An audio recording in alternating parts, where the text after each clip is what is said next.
हे guys, मैं हूं Ashokan and welcome to my channel. तो हमेशा ही की तरह आज भी आपके लिए एक बहुत ही इंटरेस्टिंग वीडियो लेके आया हूं। टाइटल देखा ही होगा आपने। जी हाँ, मिक्स मार्शल आर्ट्स यूएफसी हो या बेलाटोर हो, वन हो या फिर मैट्रिक्स फाइट नाइट हो, बहुत टफ होती है, बहुत टफ होती है। तो हमारे पिछले वीडियो में हमने बोला था कि नॉकआउट के दौरान क्या होता है, नॉकआउट कैसे होता है और इसका इम्पैक्ट बॉडी पे कैसे पड़ता है, नॉकआउट के डेंजर्स कैसे होते हैं। हम ये जो वीडियो बना रहे हैं इसकी कंटिन्यूशन में बना रहे हैं।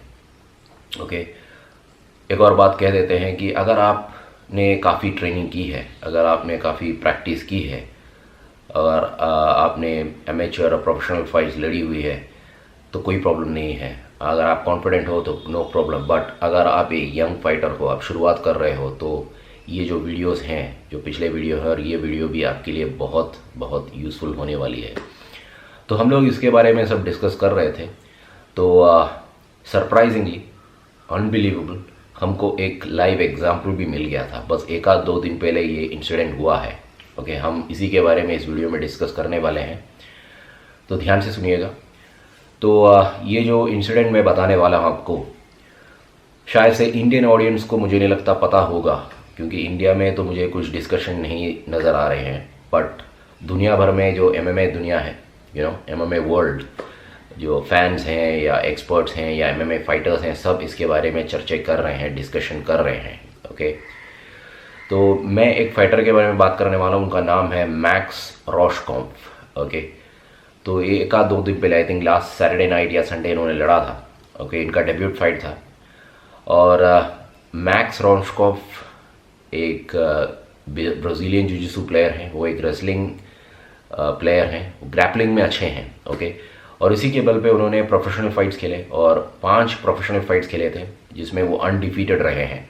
राइट, सो अच्छा खासा प्रैक्टिस है उनका और वो उसी के बल पे यूएफसी में उनको कॉन्ट्रैक्ट मिल रहा है। बट प्रॉब्लम ये हुआ कि उनको सिर्फ 5 दिन का नोटिस मिला। 5 दिन पहले उनको कहा जाता है कि आपको ये यूएफसी की चांस मिल रहे हैं। देखो, आपको समझना पड़ेगा, ये जो यूएफसी है या बेलाटोर हो गया या मैट्रिक्स हो गया, ये सब हाईएस्ट लेवल के प्लेटफॉर्म्स हैं जिसमें आपको बहुत प्रैक्टिस रहती है, बहुत ट्रेनिंग रहती है, आपका माइंडसेट, आपका फिजिक सब एकदम बैलेंस पे रहना चाहिए। तो ये जो फाइटर हैं मैक्स रोशकॉम्फ, आप जाके यूट्यूब में देख सकते हो, गूगल में देख सकते हो और इस डिस्कशन के बारे में आप सीख सकते हो। Okay, this is very interesting. तो इनको बस 5 दिन का टाइम पीरियड मिलता है और ये यूएफसी में फ़ाइट करने के लिए जाते हैं और उस फाइटर का नाम है ऑस्टिन हबार्ड। उनके साथ फाइटिंग करने के लिए जाते हैं। तो क्या हुआ कि फर्स्ट राउंड सही था। मैक्स रोशकॉम्फ बहुत सही लड़ते हैं, कुछ अनकन्वेंशनल मूव्स ट्राई करते हैं, ग्रैपलिंग, इवनारी रोल जैसे ट्राई करते हैं, अच्छा था। तो फर्स्ट राउंड शायद से उन्होंने जीत भी लिया मैक्स रोशकॉम्फ ने। बट सेकेंड फाइट में क्या हुआ, सेकेंड राउंड में क्या हुआ, थोड़े से थके हुए से दिख रहे थे कार्डियो वाइज, क्योंकि यार 5 दिन मिला इनको सिर्फ प्रिपेयर करने के लिए और वेट कट्स के इशू भी आते हैं। और आपको पता होना चाहिए कि जब ये वेट मैनेजमेंट के इशू आते हैं, ये ट्रेनिंग जैसे ही बहुत डिफिकल्ट रहती है, बहुत टॉर्चरस रहती है, आपको बहुत थकावट होती है। तो सेकेंड राउंड में दिख रहा था और जो ऑस्टिन हबार्ड है, इनके जो ओपोनेंट हैं, उन्होंने इसका पूरा फ़ायदा उठाया और उनको खूब पीटा, खूब धुलाई की मैक्स की। और सेकेंड राउंड के एंड पे शायद से मैक्स, जब हमको कॉर्नर ब्रेक मिलता है, मैक्स अपने कॉर्नर पे चले गए और बहुत बुरी तरह से थके हुए से दिख रहे थे। और सरप्राइजिंगली, मैं बिलीव नहीं कर सकता, कोई भी बिलीव नहीं कर पाया, जो कॉर्नर में जो कैमरा रखा जाता है उस कैमरा ने इसको कैप्चर किया। वो जो फाइटर है मैक्स अपने कोच से कह रहे थे, अपने कोच साहब से कह रहे थे कि मुझसे अभी हो नहीं पा रहा है, मैं फाइट नहीं कर पाऊँगा, एक और राउंड बचा हुआ है और मैं तीसरा राउंड में जाना नहीं चाहता, आप इस फाइट को रोकिए। मैं अगर कहूँ तो मैं पहली बार ऐसा देख रहा हूँ, लाइव देख रहा हूँ। तो किसी भी कोच की तरह उनके कोच ने कहा कि अरे भाई, एक और राउंड बचा हुआ है और तुम उस गेम को जीत भी सकते हो, प्लीज़ जाके लड़ो, गिव अप मत करो, क्विट मत करो। बट आप बिलीव नहीं करोगे, ये जो फाइटर है मैक्स रोशकॉफ, इन्होंने 1 मिनट में कम से कम 10 बार कहा कि प्लीज़ फाइट को रोको।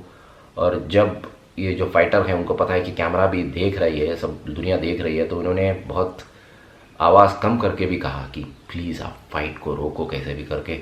बट उनके कोच डटे रहे। कोच का कहना था कि नहीं, मैं फ़ाइट को रोकने वाला नहीं हूँ, प्लीज़ तुम जाके लड़ो, तुम जीत सकते हो, रेसलिंग कर सकते हो। तो क्या हुआ कि कोच तो मान नहीं रहे थे, और जब फाइटर था मैक्स, उसने अपने दिमाग में बैठा लिया था कि नहीं, अब मुझसे नहीं होगा, मैं नहीं जाऊंगा, अगर जाऊंगा तो कुछ बुरा हो जाएगा। तो क्या हुआ कि रेफरी था और नेवाडा एथलेटिक कमीशन के कोई ऑफिसर भी थे, उन्होंने देख लिया और उन्होंने आके फाइटर से पर्सनली पूछा था क्या तुम कंटिन्यू कर सकते हो। तो फाइटर ने ओपनली कह दिया नहीं साहब, मैं कंटिन्यू नहीं कर सकता, और रेफरी ने फाइट को स्टॉप कर दी और ऑस्टिन हबार्ड जो थे उन्होंने फाइट को जीत ली। तो ये इंसिडेंट थी जो अभी बहुत चर्चे हो रहे हैं, बहुत डिस्कशन हो रहे हैं। तो इमीडिएटली इसके बाद क्या हुआ, एज़ यूजुअल जो पब्लिक थी उनको कुछ पता नहीं रहता, वो लोग ये जो फाइटर है उनका मजाक उड़ाने लगे। और कुछ एमएमए फाइटर्स भी थे, शायद से डैन हुकर ने भी मजाक उड़ाया, जिनका भी डस्टिन पोरिये के साथ फाइट होने वाला है, उन्होंने भी मजाक उड़ाया इस लड़के का, मैक्स का, कि क्या यार तुम बच्चे ऐसा डरपोक हो, गिव अप कर दिया, क्विट कर दिया, क्या यार। यार मेरे हिसाब से, अब मैं खुद का ओपिनियन सुनाता हूँ, मेरे हिसाब से यार बाहर बैठ के बोलना बहुत आसान होता है, वीडियो पे जैसे मैं कर रहा हूँ कोई भी कर सकता है, बैठ के बात करना आसान रहता है। बट मैं उतना बड़ा हाई प्रोफाइल फाइटर तो हूँ नहीं, बट मैं अपने छोटे से एक्सपीरियंस से बता रहा हूँ, बाहर बैठ के फाइट देखना और आइडियाज़ बताना बहुत आसान होता है, बट जब आप रिंग के अंदर चले जाओगे, फाइट करने के लिए निकल जाओगे, तो दिल ऐसा धक धक करता है, कभी कभी ऐसा लगता है कि हम लोग उल्टी कर देंगे यार, या फिर हार्ट अटैक आ जाएगा, या फिर ये जो दिल है, हार्ट है, मुंह से बाहर निकल के आ जाएगा, ऐसा लगता है, इतना इतना टेंशन रहता है। ओके, तो मैं मैक्स को सपोर्ट करूंगा, और काफ़ी सारे लोग, काफ़ी सारे एक्सपर्ट्स और फाइटर भी मैक्स को सपोर्ट कर रहे हैं, अभी 2 दिन बाद सपोर्ट कर रहे हैं कि लड़के ने सही किया। ओके, फाइट तो होते रहेगा यार, बट अपनी ज़िंदगी, अपनी लाइफ है, उसको लग रहा होगा कि अगर वो 3rd राउंड में जाता तो कुछ डेंजरस हो जाता, बहुत बुरा हो जाता। फाइट हारने की बात तो ठीक है, बट अगर लाइफ ही नहीं है, ज़िंदगी ही नहीं है, तो फिर क्या फाइट करेंगे भाई। तो मैं भी सपोर्ट कर रहा हूँ मैक्स को, रोशकॉफ को, कि उसने सही डिसीजन लिया। उसको लग रहा था कि उसकी बॉडी फिट नहीं है 3rd राउंड जाने के लिए, तो उसने रोक दिया। और मैं कोच को भी सपोर्ट करूँगा। बहुत सारे लोग अभी कोच के अगेंस्ट बोल रहे हैं कि क्या है, फाइट करवा रहा है, बच्चा थका हुआ है। नहीं, मैं कोच के हिसाब से भी कोच को भी सपोर्ट करूँगा, क्योंकि कोच ने अपने साइड से, वो टीचर हैं, उन्होंने अपने साइड से सोचा कि लड़के का फ्यूचर है, अगर उसने अभी गिव अप कर दिया तो नहीं रहेगा, तो उन्होंने अपने साइड से सोचा, और तो कोच भी सही थे। बट अल्टीमेटली हमको मैक्स रोशकॉफ को सपोर्ट करना पड़ेगा, क्योंकि दैट इज़ वाई मैंने टाइटल में दिया है कि ये एक टफ स्पोर्ट है भाई, एमएमए एक टफ स्पोर्ट है, मिक्स मार्शल आर्ट्स एक टफ स्पोर्ट है। तो इसलिए जो मैक्स रोशकॉफ ने डिसीजन लिया सही था। देखिए, अभी वीडियो के लास्ट पोर्शन में आ गए हैं, मैं बस एक बात आपको बताना चाहता हूँ, हर एक स्पोर्ट चैलेंजिंग रहती है, हर एक जो खेल रहती है चैलेंजिंग रहती है, क्रिकेट हो या फुटबॉल हो या फाइटिंग हो, कुछ सब चैलेंजिंग रहता है। बट क्रिकेट जैसे कि हम सब ने खेला होगा, सब कॉन्टिनेंट में इंडिया के लोग हैं और जो भी नज़दीक रहते हैं, सब ने क्रिकेट खेला होगा। आपको पता ही है कि क्रिकेट में बस एक ही टेंशन रहता है, अगर आप बैट्समैन हो या बॉलर हो, क्या मैं आउट हो जाऊंगा या मैं खेल पाऊंगा, क्या मैं डक आउट, गोल्डन डक हो जाऊंगा, या फिर 30, 40, 50 बना लूँगा, ये एक टेंशन रहता है बस। ओके, फुटबॉल में भी सेम। बट फाइटिंग स्पोर्ट कुछ अलग ही होती है, हारने जीतने का तो टेंशन रहता ही है, और उसके साथ साथ आप ध्यान रखिए एक और टेंशन रहता है, क्या हमको इंजरी होएगा, क्या उससे भी बुरा कुछ होएगा, ये टेंशन भी रहता है। अगर स्पेशली आप एक नए फाइटर हो, ओके, क्या वो हमारा जो ओपोनेंट है स्पिनिंग किक करके हमको पेट पे मार देगा। ये जो एरिया है ना, सोलर प्लेक्सस, जब यहाँ पे एक शॉट लगता है, ऐसा पेन रहता है, ऐसा लगता है कि हमारी जान चली जाएगी। लिवर शॉट, क्या हमको लिवर शॉट लगेगा, ये जहाँ पे लिवर शॉट में अगर एक किक लगता है, जैसे कि एलिस्टर ओवरईन ने ब्रॉक लेसनर को मारा था, यार कुछ मोमेंट के लिए आप कितने भी बड़े मसल मैन हो, बहुत पेन रहता है। आपने ब्रॉक लेसनर को देखा होगा, क्या हमको सर पे किक लगेगा, क्या हम नॉकआउट हो जाएंगे, गर्दन टूट जाएगा, क्या फ्रैक्चर होएगा, ये सब टेंशन भी रहता है। ओके, बट मैं डिस्करेज नहीं कर रहा हूँ, डिमोटिवेट नहीं कर रहा हूँ, मैं बस सच्चाई बता रहा हूँ। ओके, काफ़ी ट्रेनिंग लगती है। ओके, तो बहुत बहुत बहुत ट्रेनिंग करना है, बहुत एमेच्योर फाइट्स खेलना है, जैसे हमेशा कहता आ रहा हूँ, बहुत प्रैक्टिस करनी है।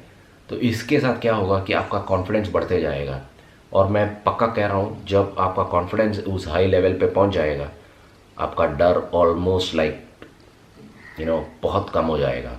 आप 95% sure.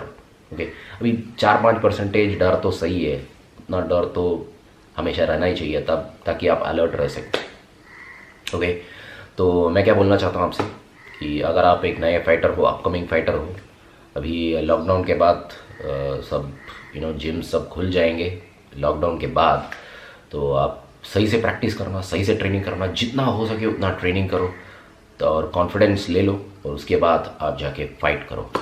Okay, so happy practicing, happy training.